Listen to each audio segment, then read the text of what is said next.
जय नित्यानंद। तो आज के ज्ञान को शुरू करने से पहले जो आज मुझे दिन भर में जो नई चीज सीखने को मिली है, वो ये मिली है कि मुफ्त का तो, फ्री का तो गिफ्ट भी नहीं लेना चाहिए किसी से।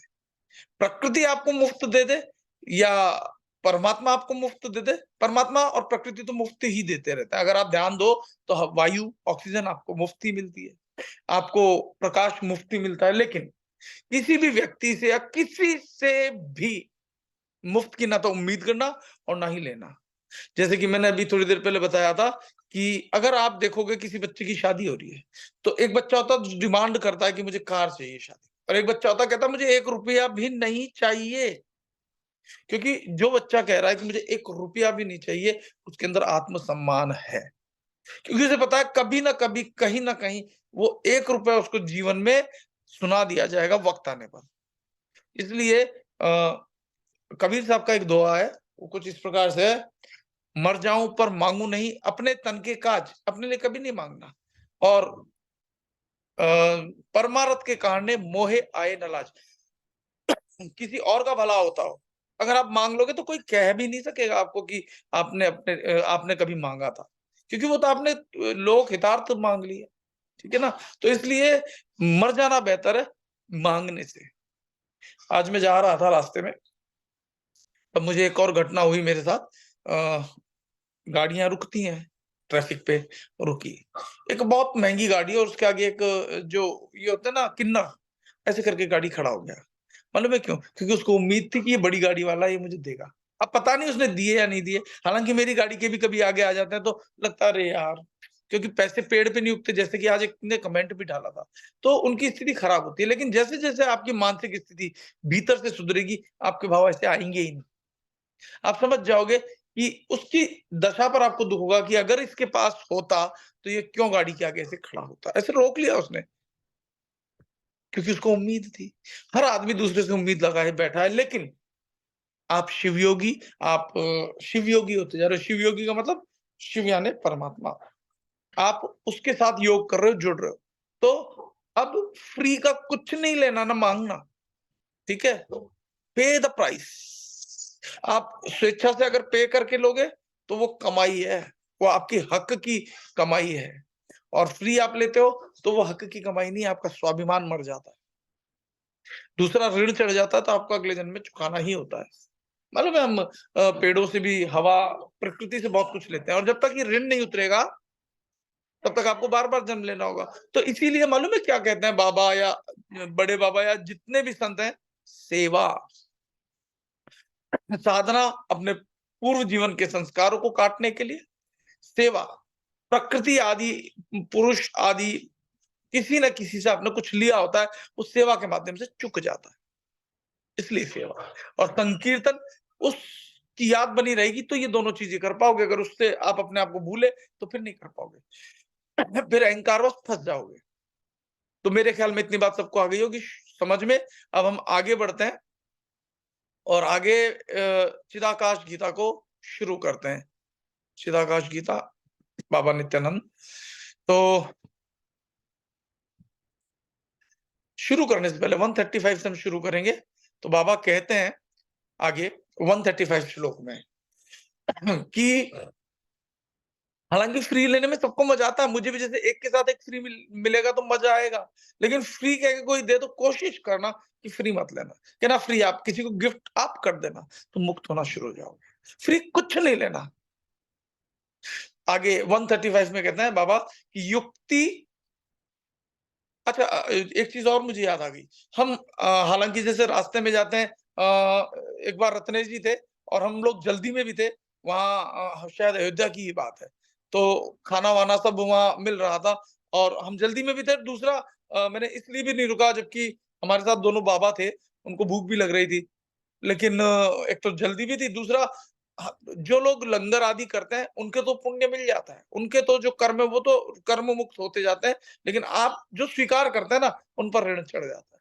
वास्तव में कोई गरीब है जिसके पास है ही नहीं खाने को, वो स्वीकार करता है चलेगा, क्योंकि उसके भीतर से इतने धन्यवाद के भाव आते हैं ना कि वो ऋण मुक्त हो जाता है। लेकिन जैसे हम खूब अच्छा कमाते हैं, सब कुछ है हमारे पास, हम जब प्रसाद लेंगे तो कोई हमारे भीतर ग्रेटिट्यूड की फीलिंग आ ही नहीं सकती। ठीक है, तो आगे बढ़ते हैं। युक्ति हाथ की कमाल, पांव पर चलने जैसी कला है। शक्ति हृदयाकाश में प्रवेश होता है। मतलब युक्ति जो है, हम जो चमत्कार जादू मंत्र दिखाते हैं ना, वो युक्ति कहलाती है। हृदयाका और शक्ति जो है हृदयाकाश में प्रवेश को कहा गया है। संन्यास का मतलब है रेलवे की सफर। पांव से चलता पदयात्री मार्ग भूला है। मानव मानस यानी मन चंचल है। शरीर रेलवे की पटरी है। इस रेलवे में सफर करने वाले यात्री मतलब मानस मन, ठीक है ना। जिस तरह यात्री के बिना ट्रेन आगे न बढ़े, उसी तरह मन के बिना शरीर के सफर आगे नहीं बढ़ता। टिकट नहीं दी जाएगी, लोग इकट्ठे नहीं होंगे, उसके बाद प्रथम श्रेणी द्वितीय श्रेणी नहीं होगी। मानस शांति की श्रेणी है। रथ का सारथी बुद्धि है और इंजन अर्थात चित्त ज्ञान तंतु। नाड़ियां और रक्त नलिकाओं में जो है वो वायु है, जिससे रक्त का प्रवाह हो रहा है, ठीक है ना। तो आगे कहते हैं स्पष्टीकरण में बाबा, बड़े बाबा, कि हाथ का कमाल जो है और जादू विद्या से आत्म साक्षात्कार नहीं होता। कुछ लोग आजकल जादू, कुछ लोगों ने जो जादू, कुछ मैजिशियन होता है वो स्वीकार करते हैं ये जादू है, हम कोई ऐसी चमत्कारिक शक्ति नहीं है, ये कला है। लेकिन कुछ लोग उसको धंधा बना करके और लोगों को भ्रमित करते हैं। तो हाथ का कमाल और जादू की विद्या से आत्म साक्षात्कार जो वास्तविक ज्ञान है वो नहीं प्राप्त किया जा सकता। इसलिए आप सब शिव योगी हो, आप लोग अब इस भटकावे, इस भुलावे में नहीं रहोगे कि कोई चमत्कार दिखा दे तो भाग रहे हो। इससे दूर रहना। शक्ति से आत्म साक्षात्कार होता है। कौन सी शक्ति से? हृदय आकाश की शक्ति। इसमें भीतर प्रवेश करोगे तो आत्म साक्षात्कार होगा, चमत्कार होगा। हाथ का कमाल या जादू विद्या मतलब पांव से चलने जैसा, यानी हाथ से पैर, लोग बाग उल्टो के चलते हैं जैसे रामदेव बाबा, अक्षय कुमार, तो वो ठीक है, शारीरिक व्यायाम या थोड़ा अपन, लेकिन अगर इसको चमत्कार कहने लगे तो चमत्कार नहीं है, इससे आत्म मुक्ति नहीं हो जाएगी। इसलिए विद्या से आत्मा का साक्षात्कार करना धीमी गति से होगा। शक्ति वह महान ताकत है जिसका जन्म स्थान आत्मा है। शक्ति का जन्म स्थान कौन सा है? आत्मा। ये आत्मा है तो शक्ति भी, आपका पैर चल रहे हैं, हाथ चल रहे हैं, सब कुछ यही तो शक्ति है। जो आत्मा में प्रवेश कर लेता है, यानी जिससे शक्ति की उत्पत्ति होती है, जो उसमें प्रवेश कर जाता है, तो संन्यस्त मतलब रेलवे यात्रा जैसा है। जिस तरह रेल यात्रा एक समान पटरी पर होती है और इसलिए यात्री जल्दी से गंतव्य स्थान पर पहुंचता है। जिस समय बाबा होंगे उस समय शायद रेल जो है तेज पहुंचने का साधन हुआ करता होगा। आजकल तो हवाई जहाज है, ठीक है ना। तो वो एक समान चलती है पटरी, यूं नहीं कि एक पटरी छोटी हो जाए एक बड़ी हो जाए, समान, इसीलिए मध्यम मार्ग। तो कहते हैं कि जल्दी से गंतव्य स्थान पर पहुंचता है। उसी तरह संन्यास्त का मार्ग प्राप्त करने के लिए मुक्ति लक्ष्य जल्दी से प्राप्त कर सकते हैं। यानी संन्यास्त का मतलब यही है कि संसार को जो छोड़ दो वो संन्यास्त है। मतलब भीतर से संन्यास के प्रति आसक्ति ना हो। उसके बाद संसार के त्याग से मुक्ति बहुत ही कम समय में प्राप्त हो सकती है। जो संसार की विद्याओं में कुशल होता है वह आत्म साक्षात्कार, जो संसार की विद्याओं में कुशल होता है ना, संसार में जीने की कला जिसको आती है, आसक्त जो नहीं होता है, उसको आत्म साक्षात्कार हो सकता है, लेकिन धीमी गति से, क्योंकि संसार में रहने से और चंचल मन के सतत सहवास से उसके प्रयास बिखर जाते हैं। लेकिन हम लोग बार बार लगातार प्रयास करते रहेंगे। फिर कहते हैं इसलिए हमारा मन को नियंत्रित करके एक केंद्री करने का फर्ज है। 1 मिनट मैं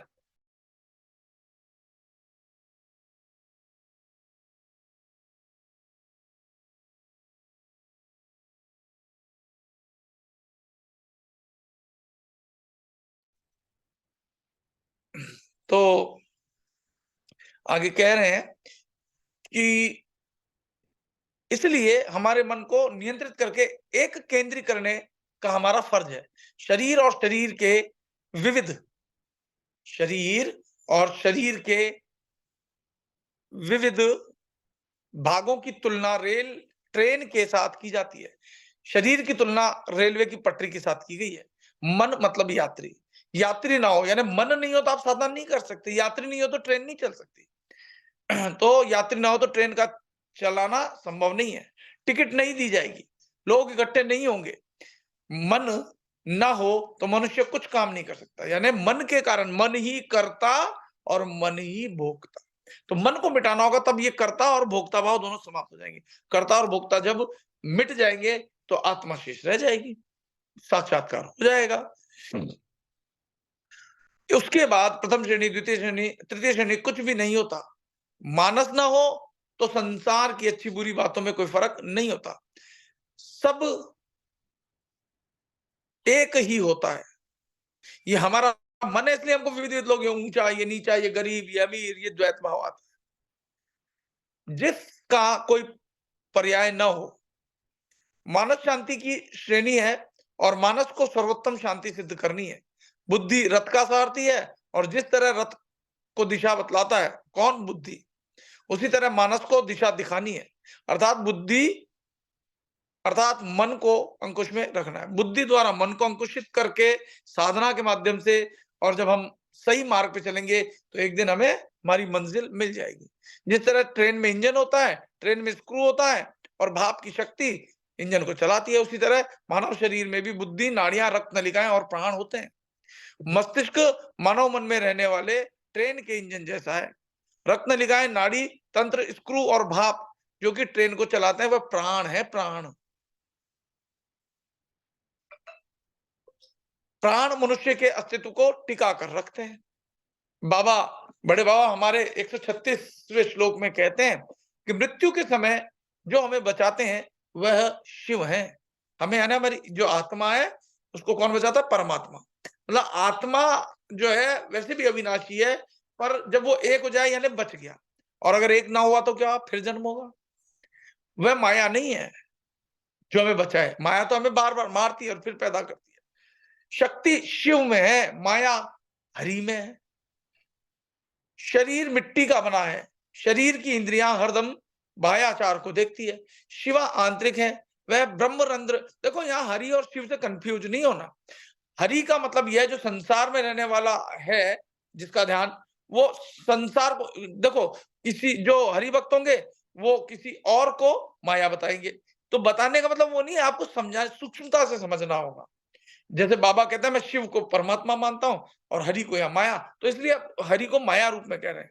हरि, अगर आप आत्मा को हरि मानते हो तो हरि आपके लिए परमात्मा है। अविनाशी को जिस भाव से मानोगे वो वही हो जाएगा, और संसार को जिस भाव से मानोगे तो वो नाशवान हो जाएगा, नाशवान का संग हो जाएगा। इतना सा आपको समझ लेना है। तो कह रहे हैं मृत्यु के समय मनुष्य को शिव बचाते हैं, माया नहीं। शिव ब्रह्मांड के महादेव है जो अंतकाल में मुक्ति देते हैं। शिव में शक्ति है, शिव शक्ति का स्तोत्र है। सब शक्ति उनमें से पैदा होनी चाहिए। माया क्षण जीवी है, शरीर नाशवंत है, काया मिट्टी की बनी है, देह की इंद्रियां हरदम बाह्याचार में रहती हैं। जो देह की इंद्रियां हैं वो हमेशा हमेशा क्या है? बाहर की ओर दौड़ती हैं। फिर कहते हैं कि देह की इंद्रियां जगत के भोग उपभोग में रहती हैं। शिव की अनुभूति सूक्ष्म जगत में हो सकती है। सूक्ष्म दृष्टि से वे दिखते नहीं। आत्मा का मिलन शिव के साथ तब होता है जब कुंडलनी ब्रह्मरंध्र में पहुंचता है। कुंडलनी यानी आपकी चेतना शक्ति। स्थूल दृष्टि से वे दिखते नहीं, इसलिए शिव और ब्रह्मरंध्र एक समान हैं।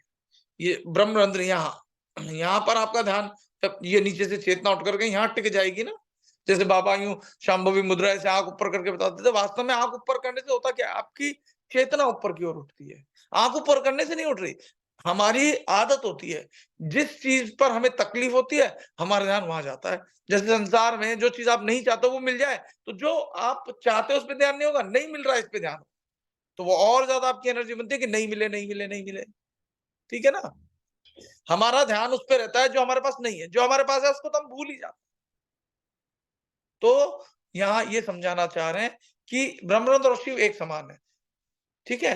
अन्य के द्वारा किया जाता ज्ञान सही नहीं है, वह क्षण जीवी है। हमने अनुभव से प्राप्त किया हुआ ज्ञान ही सच्चा ज्ञान है। यानी अब जैसे मैं आपको बता रहा हूं, तो मैं बता रहा हूं, रास्ता दिखा रहा हूं, आप उस रास्ते पे चल के जो आप खुद भीतर से प्राप्त करोगे वो सच्चा ज्ञान है। मैं जो रास्ता दिखा रहा हूँ वो कौन सा आनुषांगिक गुरु जो बताया था ना शुरू में, मैं आपको रास्ता दिखा रहा हूँ, आपको उस पे चलना होगा। तब भीतर के आपके सद्गुरु आपसे कनेक्ट हो जाएँगे, तब आपके भीतर के शिव आपसे मिल जाएँगे।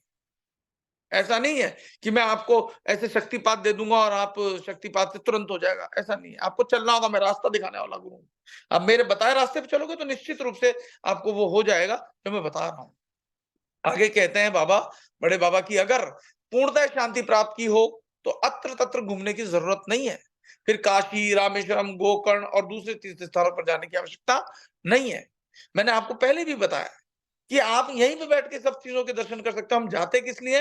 एक तो हमारा शरीर स्वस्थ हो जाए, क्योंकि दिन भर हम घर में पड़े ही रहते हैं, ठीक है? दूसरा, हम उस जगह इसलिए जाते हैं, इसलिए नहीं कि भगवान वहाँ मिल जाएँगे, भगवान यहीं मिल जाएँगे, अगर यहाँ मिल रहे हैं तो वहाँ भी मिल जाएँगे, क्योंकि वहाँ वातावरण और ज़्यादा आपको अनुकूल हो जाएगा, ठीक है ना? भगवान तो यहीं पे मिल जाएँगे आपको।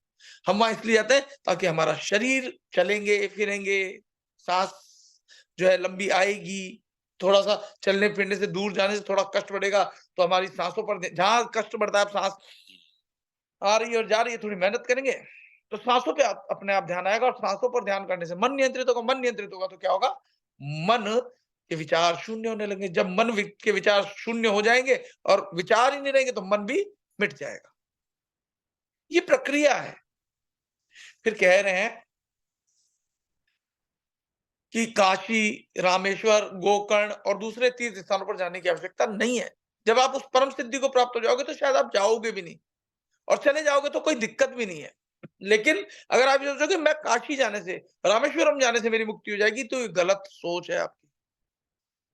जिनको दर्शन इत है, उनको दर्शन उत, और जिनको दर्शन इत नहीं, उनको दर्शन इत ना उत।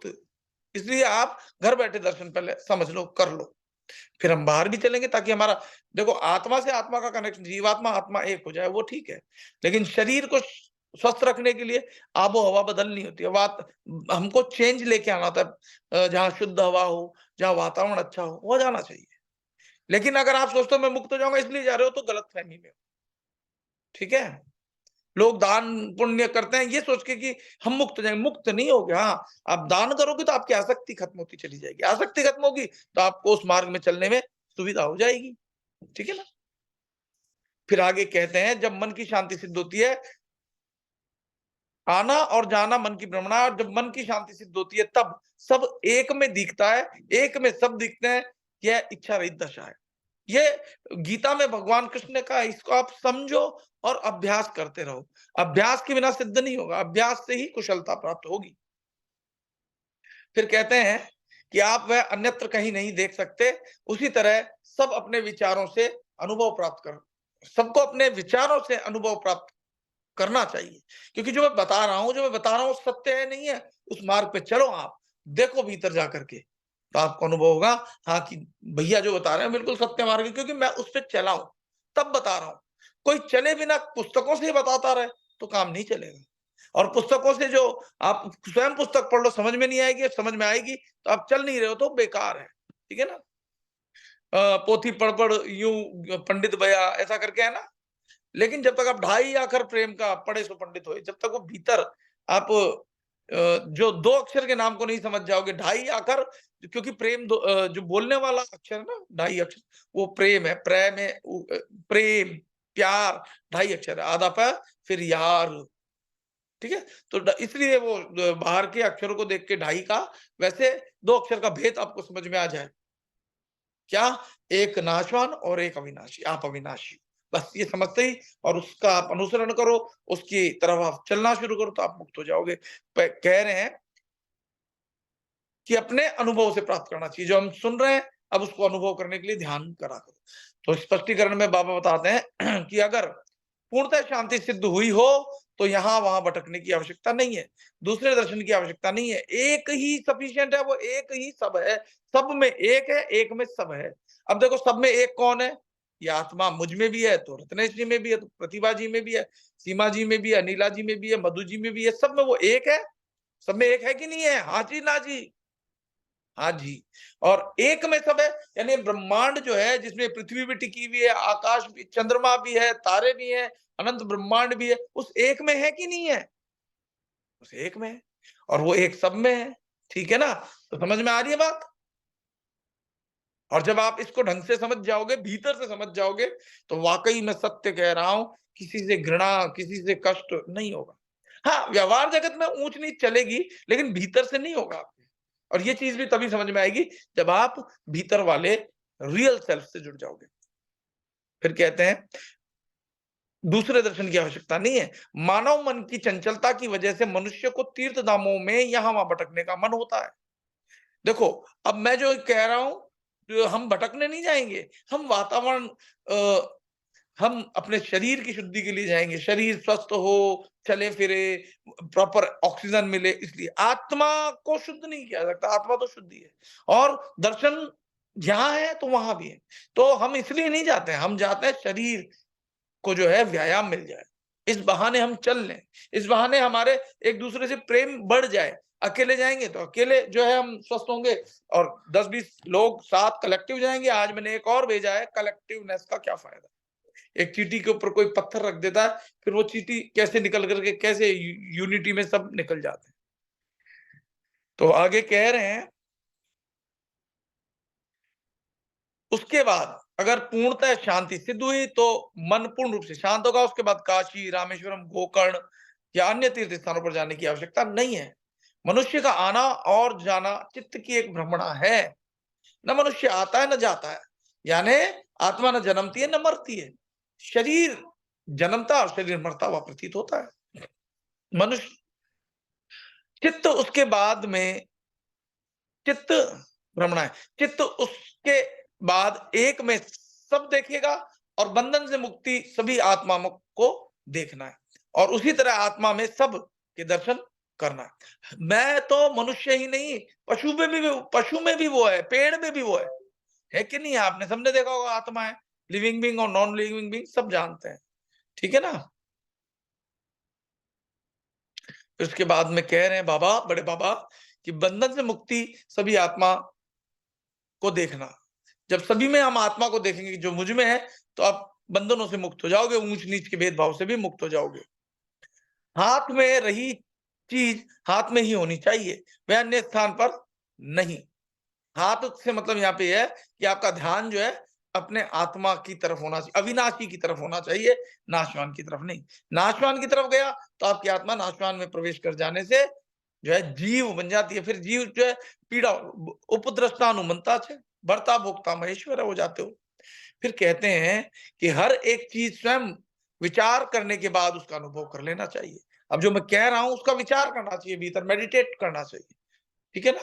फिर उसके बाद करना चाहिए। हमें ईश्वर के परम सुख का अनुभव स्व प्रयासों से करना चाहिए। मैं करा दूंगा, अगर ऐसा कहता हूं तो गलत कहता, हाँ मैं मार्ग बता दूंगा, चलना आपको ही होगा। कोई आकर के आपके सिर पे ऐसे सब झूठी अवधारणाओं से बाहर निकल जाना। कहते हैं कि सही 138 श्लोक में, कि सही सूर्योदय आत्म सभानता के आकाश में देखना है। यह सूर्योदय ही सच्चा है। सारे ब्रह्मांड के दर्शन अपने हृदय आकाश में करने हैं। जिस तरह छोटे मिट्टी के बर्तन में रखे पानी में सूर्य के दर्शन हो सकते हैं, उसी तरह सारे ब्रह्मांड के दर्शन अपने चिदाकाश में करना है। जिस तरह बैलगाड़ी में सफर करते हैं तब सारा विश्व चल रहा हो ऐसा लगता है, उसी तरह ब्रह्मांड के दर्शन अपने आप में किए जा सकते हैं। हम ट्रेन में चलते हैं तब ऐसा लगता है ना कि जैसे पेड़ भी चल रहे हैं, जमीन भी चल रही है। जो ये पेड़ चल रहे हैं, ये हमारी भ्रमणा है कि नहीं? जो भ्रमणा हम बाहर देख सकते हैं वो हमारे भीतर में भी है। धीरे धीरे उसको देखते देखते भीतर वाली को आप उस परम सत्य को भी जान लोगे। फिर कहते हैं स्पष्टीकरण में कि कुंडलनी जागरूकता से पैदा होती सर्वोत्तम ज्योति ही सच्चा सूर्योदय है। ठीक है ना? जब कुंडलनी शक्ति जागृत होकर के अपने परम निज स्थान तक पहुंच जाती है, तो वही कुंडलनी जागरण है। वह मनुष्य अपने चिदाकाश में देख सकता है।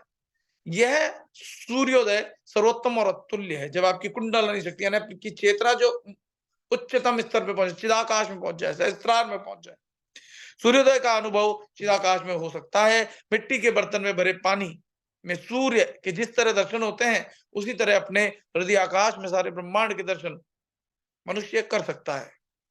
ठीक है ना? अब देखो, जो संसार का सूर्य हम भ्रमणा है, ये सूर्य को अगर हम माने कि सूर्य परमात्मा है, तो वो जो सूर्य हम संसार का देख रहे हैं, वो भी एक ना एक दिन नष्ट हो जाएगा। और जो भ्रमणा बाहर दिख रही है वो पानी में भी देख सकते हैं हम प्रकाश। लेकिन वास्तव में जिसको हम देख नहीं सकते, भीतर के प्रकाश को अनुभव कर सकते हैं भीतर जाकर के, फिर वो कभी नाश नहीं होगा उसका, वो अविनाशी है। ये एग्जाम्पल से समझाया जा रहा है, नाशवान चीजों से अविनाशी को समझाने का प्रयास किया जा रहा है, पर वो प्रयास संकेत है, उसको सच मत मानना। समझ में आ रही है बात? क्योंकि सूर्य की उत्पत्ति भी आपको विज्ञान के हिसाब से मिल जाएगी, और सूर्य भी न जाने कितने करोड़ों साल बाद समाप्त हो जाएगा। ठीक है, लेकिन वो तो अविनाशी है, वो आपको ध्यान और अभ्यास से भीतर पता चल जाएगा, चल भी रहा होगा। फिर कहते हैं, ये समझाने के लिए समझा रहे हैं, इसके लिए कुंडलिनी शक्ति जागृत होनी चाहिए। ठीक है, और उसकी गति सहस्त्रार की ओर होनी चाहिए, यानी ऊर्ध्वगमन होना चाहिए। हमारी चेतना नीचे की ओर जाती है, संसार की ओर जाती है, तो हम बहुत सारे विचार हो जाते हैं, बहुत सारे, फिर जितने ज्यादा विचार उतना कंफ्यूजन। और जब ये कुंडलिनी शक्ति ऊपर उठती है तो विचार कम होते होते तो मन विलीन हो जाता है आत्मा में। फिर एक भी विचार नहीं है तो समय भी खत्म हो गया। जब टाइमलेस डायमेंशन से आप बाहर चले गए तो फिर एक आनंद ही रह जाता है, जिसको आप कहते हो सत्य चित्त आनंद, तीनों एक हो जाते हैं। सत्य यानी आत्मा, चित्त यानी मन, और सत्य और चित्त जब मिल जाते तो आनंद ही आनंद होता है। फिर कहते हैं तब मनुष्य को अनुभव होता है कि वह ब्रह्म के साथ है और सृष्टि के साथ है। कौन सी सृष्टि? भीतर परमात्मा की सृष्टि के साथ है। अभी जो सृष्टि है वो मायावी है, मन की सृष्टि है। मन मिटा तो परमात्मा की सृष्टि है, फिर वहां आनंद ही आनंद है। फिर कहते हैं यह स्थिति जब प्राप्त होती है तब मनुष्य सारे ब्रह्मांड के दर्शन अपने चिदाकाश में कर सकता है, यहीं पे। फिर कहते हैं जिस तरह बैलगाड़ी में सफर करते हैं तब वास्तव में हम गति कर रहे होते हैं, लेकिन गलती से हमें सारा विश्व मानो घूम रहा है ऐसा अनुभव होता है। इस तरह सारे विश्व के दर्शन अपने चिदाकाश में हम कर सकते हैं, यानी माया के दर्शन भीतर भी कर सकते हैं। ठीक है, और इसलिए वे ब्रह्मांड को नियंत्रित करने वाली महाशक्ति का विकास करना चाहिए। सारे ब्रह्मांड की शक्ति तब हमारे अंदर होगी। ये जो शक्ति बाहर फैली हुई है माया, इसको समेट लोगे आप और फिर अंत में उस परम चैतन्य के साथ एक हो जाओगे। अब श्लोक 139 में बड़े बाबा कह रहे हैं कि भूखे लोगों को ही पता होता है कि भूख क्या होती है, उसी तरह आत्मा को ही सर्व जगत का पता होता है। ठीक है ना? जैसे ट्रेन स्टेशन छोड़ती है तब नजदीक के स्टेशन पर सूचना दी जाती है, उसी तरह कुएं में पत्थर फेंकने से आवाज आती है। जब आप सांसों पर ध्यान करते करते करते करते जब ये जो माया है इसमें जाकर के जब विलीन हो जाती है तो तब भीतर का नाद जब गूंजने लगता है तब आपको सुनाई देता है। ठीक है, उसी तरह जब प्राण नाड़ियों में घूमता है तब 10 तरह के नाद सुनाई देते हैं। ठीक है ना, नाड़ियों में जब नीचे ऊपर तो 10 तरह के प्राण है, तो 10 तरह की आवाजें सुनाई देती हैं, और जब ये 10 तरह की आवाज सिमट करके एक जगह इकट्ठी हो जाती है तो एकादशी में जब आप प्रवेश कर जाते हो तो ये 10 तरह के नाद एक में बदल जाते हैं। ठीक है, ये 10 तरह के नाद एक में बदल जाते हैं।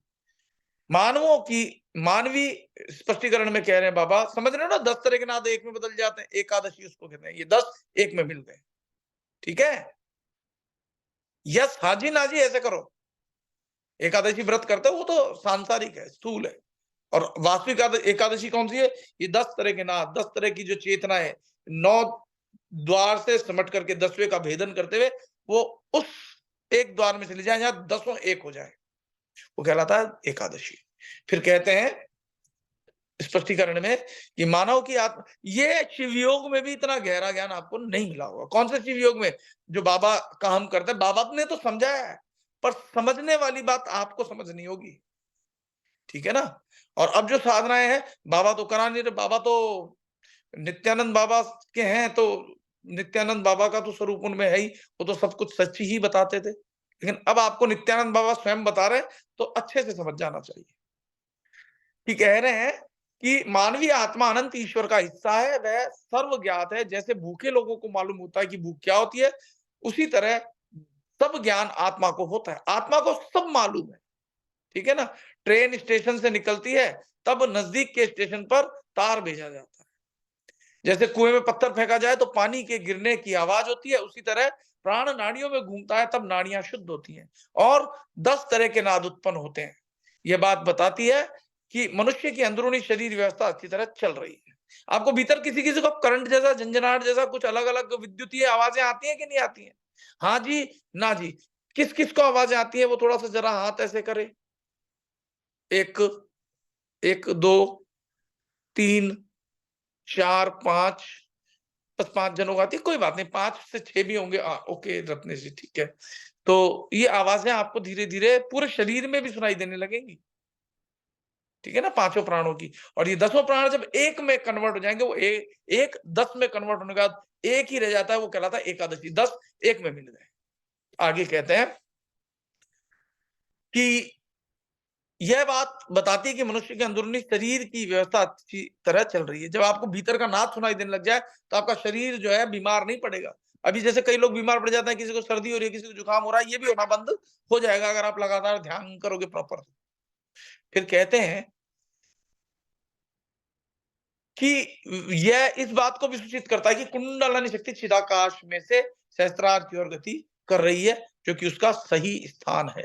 अभी बाबा की ऐसी कृपा हो रही है, मैं आपको सत्संग कर रहा हूँ और मेरे भीतर ये सब कुछ बोलते हुए भी हो रहा है। ये बाबा की कृपा है। तो 140 भी कर लेते हैं ताकि 141 से हम शुरू कर लेंगे कल। तो 140 श्लोक में बाबा कहते हैं, बड़े बाबा, कि कि बंद मुंह वाले बर्तन में पानी उबाला जाए तो पूरी गर्मी बर्तन में केंद्रित होती है। पंप में से पानी बाहर आता है, तब ओमकार का नाद होता है। देखो वो 9 आवाजें बंद हो गई, तो ओमकार का जो नाद होगा, वो बोलने में तो यहाँ ओमकार आ रहा है, वो आपको अंदर सुनाई देगा कि ओमकार है या जो भी है, ठीक है ना? तो कहते हैं पंप से पानी बाहर आता है तब ओमकार। अब क्या कह रहे हैं? सब तरफ से मुंह बंद कर दिया, है ना? तो जो अपने आप जो सेंटर होगा उसका, वहां से दरवाजा खुल जाएगा, पंप में से पानी बाहर आता है, तब ओमकार का नाद होता है। हमें जंगल के रास्तों को छोड़कर राजमार्ग लेना चाहिए। जंगल का मार्ग क्या है? कभी यहाँ भटक रहे हैं, कभी वहां जंगल में मार्ग नहीं होता, इसीलिए भटकते हैं ना, इसलिए जंगल का है। और राजमार्ग क्या है? गवर्नमेंट द्वारा बनाया गया मार्ग। राज का मतलब राजकीय, राजकीय का मतलब राजा। पहले राजा होते थे, अब जो है राजा की जगह प्रधानमंत्री हो गए। जिस देश का शासक चलाने वाला, वो राजा होता है। तो राजा जो मार्ग बनवाता है, जंगल को साफ करवाता है, वो उस मार्ग पर चलना चाहिए। तो उसमें सुविधा होती है, उसमें आपको जगह-जगह बोर्ड मिल जाएँगे, आपको दिक्कतें नहीं आएँगी। तो राजमार्ग लेना चाहिए, सारे मार्गों को, जंगल के मार्ग को छोड़ के राजमार्ग। जो शक्ति अधोमार्गी होती है, उसे ऊर्ध्वमार्गी करना चाहिए। आपकी शक्ति क्या है? नीचे की ओर बह रही है अभी। नीचे की ओर से मतलब माया की ओर, संसार की ओर। संसार से धीरे-धीरे संबंध विच्छेद होने दो, बाहर से नहीं। देह के संबंध देह से होने दो, क्या दिक्कत है? मन के संबंध मन से होने दो। जल जल में, पृथ्वी पृथ्वी में, वायु वायु में, अपना-अपना जो कर रही है करने दो। लेकिन आत्मा इन सबसे परे है। इन सबको शक्ति देने वाली आत्मा ही है। उस पर ध्यान लगाओ, वो अविनाशी है। तब जब आत्मा में ही आपका चिंतन रहेगा, तो आप जो है ऊर्ध्वगामी हो जाओगे। मन को मन का स्थान समझना चाहिए। मन को अपना खुद का स्थान पता होना चाहिए। ठीक है? तो स्पष्टीकरण में बड़े बाबा कह रहे हैं, हमें हमारी कुंडलिनी शक्ति को जागृत करके शरीर में ही उसकी शक्ति को केंद्रित करना चाहिए, यानी भीतर, बाहर नहीं। आंखें खोल दी, बाहर शक्ति बह रही है, ये मिल जाए, वो मिल जाए, ये ले लूं, वो ले लूं। मुंह खोला, आहा क्या लड्डू है, वाह क्या छोले टिकिया है ना? तो जितना बाहर के द्वार खुलेंगे, सांसों पर से धीरे-धीरे ध्यान, सांसों पर करते-करते जब सांसों से भी ध्यान हट जाए, तो नासिका से आपकी अब सांस आ रही जा रही नहीं है, आप प्राण भीतर जागृत हो गए, इकट्ठे हो गए एक जगह, जीवित हो आप। और 2 गुदाद्वार और ये, और बाहर के कान बंद हो जाते हैं। बाहर मालूम है, बहुत बड़े-बड़े अगर ढोल भी बज रहे हो तो आपको सुनाई नहीं देंगे, भीतर की आवाज़ सुनाई देगी। तो ये सब करना चाहिए। तो फिर कह रहे हैं हमारी शक्तियाँ सांसारिक उद्देश्यों में व्यतीत नहीं होनी चाहिए। हमें इंद्रियों के द्वार बंद कर देने चाहिए, लिखा है सब, जिससे हमारी शक्ति व्यतीत ना हो, यानी खर्च ना हो। हमें हमारी शक्ति उबलते पानी के बंद मुंह वाले बर्तन में जिस तरह केंद्रित होती है, उसी तरह करनी चाहिए। आप ऐसे समझो कि कुकर होता है ना, वो बंद होता है, प्रेशर की तरह बंद कर दिया, तो फिर क्या होता है, आवाज होती है ना, एक जगह से वो केंद्रीकरण हो जाता है, तो जब निकलती है वायु एक जगह से फाड़ के निकलने की कोशिश करती है, तो सीटी की आवाज होती है, सी। जिस प्रकार से रस्सी से पानी के लिए सब जगह जैसे मान लो एक कुआं है, कोई और रास्ता नहीं, ऊपर से एक रास्ता है। अब इसमें उल्टा है मामला, है ना? जैसे छोड़ा, यानी रस्सी जा रही है, अब कुआं जैसे अगर उल्टा हो तो कैसे जाएगी वो? और पानी अगर ऊपर है सहस्त्रार में, ठुम आवाज होती है ना, ऐसे भीतर नाद सुनाई देगा। इसका मतलब कि आप सही चल रहे हो। और अंत में जो है ओमकार नाद की अनुभूति होती है। ठीक है ना? जब ऐसे फिर कहते हैं कि हमें हमारी शक्ति उबलते पानी के बंद मुंह वाले बर्तन में जिस तरह केंद्रित होती है, उसी तरह करनी चाहिए। ऐसे जब सिद्ध होगी, तब ओमकार के सिवा कुछ नहीं दिखेगा। ओमकार यानी वो परमात्मा, ठीक है ना? वो एक एक 10 नाद, जब जो 10 प्रकार की जो दुनिया है वो एक में परिवर्तित हो जाए, यानी सारी दुनिया मिट जाए, फिर वो एक रह जाए। ठीक है ना? तब ओमकार के सिवा कुछ नहीं दिखेगा। पानी के पंप में से पानी निकलता है, तब ओमकार नाद की अनुभूति होती है। ठीक है? ओमकार हमारे लिए सर्वस्व बन जाएगा। सांसारिक जीवन के जंगली मार्गों का त्याग करके हमें दिव्य जीवन का राजमार्ग स्वीकार करना चाहिए। शरीर की शक्तियां, जिनका मार्ग अधोगामी हो रहा है, तो उसे ऊर्ध्वगामी करना चाहिए। जिनका मार्ग अधोगामी हो रहा है, उसे ऊर्ध्वगामी करना चाहिए। मन को उसकी चिदाकाश में रही स्थिति का ज्ञान हो, तो उसे सातत्यपूर्ण और संतुष्ट रहना चाहिए। तो ये आज का ज्ञान हो गया है। अब हम 141 से सुबह करेंगे। तो मैं हर रोज जो ये आपको चिदाकाश गीता बाबा द्वारा प्रदान की गई, आपको करवा रहा हूँ। आप सभी को बहुत अच्छे से समझ में भी आ रहा होगा, और आपकी यात्रा जो है बढ़ भी रही होगी। और मैं चाहता हूँ कि ये ज्यादा से ज्यादा आप शेयर किया करो, ज्यादा से ज्यादा ज्ञान को प्राप्त करें और आगे बढ़े, उनके जीवन में सुख शांति बढ़े, तो रेगुलर साधना में वो जुड़ जाएं। क्योंकि एक थोड़ी-सी फीस इसलिए ली जाती है, जिससे कि एक तो उनका अहंकार भाव मिटे, दूसरा उनके सभी जो भी कर्म हैं, वो पाप कर्म पुण्य कर्म में परिवर्तित हो। पुण्य कर्म होंगे तो उनकी स्थिति बदलेगी, तो जीवन में सुख बदलेगा, सुख बढ़ेगा, और उस सुख से भी आगे परम सुख के लिए वो चल सकेंगे। कहते हैं ना, भूखे भजन ना होए गोपाला, तो उनकी स्थिति जो है त्याग की भावना हो जाने से ही बनेगी। त्याग ज़रूरी है। चलिए, तो आज के लिए इतना ज्ञान ही, यहीं पे मैं स्टॉप कर रहा हूँ। ज़्यादा से ज़्यादा लोगों को शेयर करो और आप भी सुना करो। जय नित्यानंद। धन्यवाद।